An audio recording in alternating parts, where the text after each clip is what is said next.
Mr. President, the guys pretending that they're insiders just aren't racist enough for them to represent us on a global stage are the same ones pretending that the child made a wish. Their selfless devotion is why they rape the unconscious 6-year-old boy in surgery.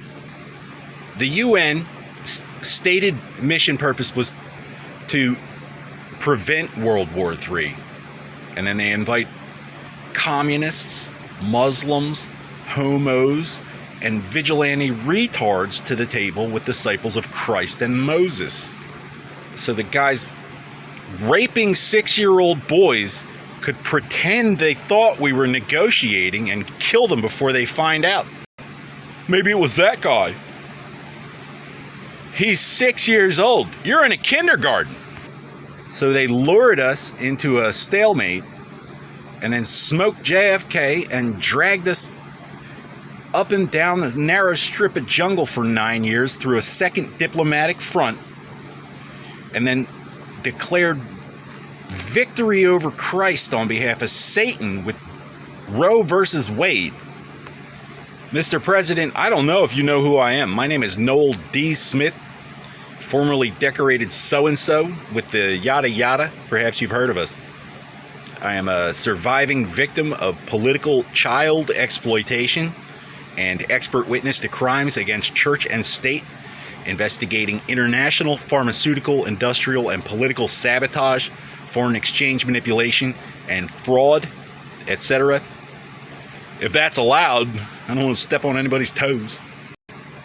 I traced Cambridge Analytica overseas. I solved Y2K. I saved Whitey. So we're being collected on by people who can't count. They got too many sets of books. Islam's not even a real religion. If there is but one Allah and Muhammad is his prophet, it's obviously not a corporation, let alone canonical.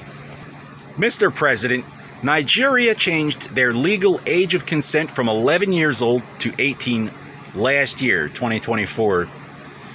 So for the past 60 years that we had population control, culling white people for mitochondrial Eve with the Stonewall, it's been just for us.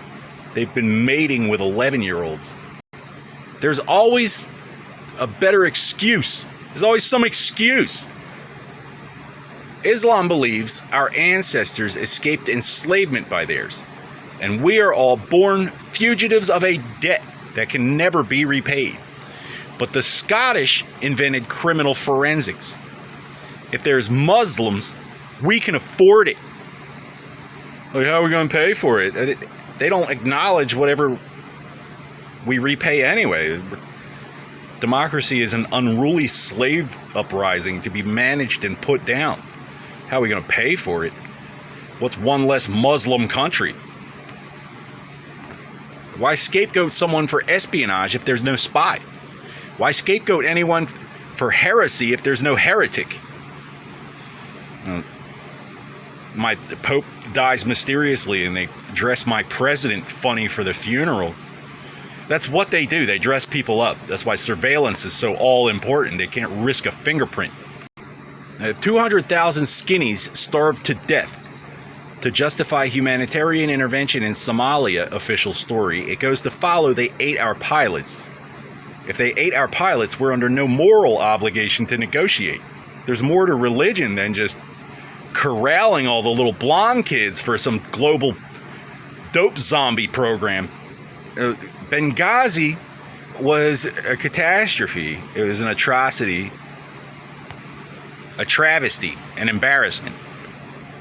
Gay revolution over here, culling white people and Navy SEALs from a national abomination paid for by raping 84,000 Boy Scouts while they pretend to negotiate and kill the victims before they find out. how are we going to pay for it?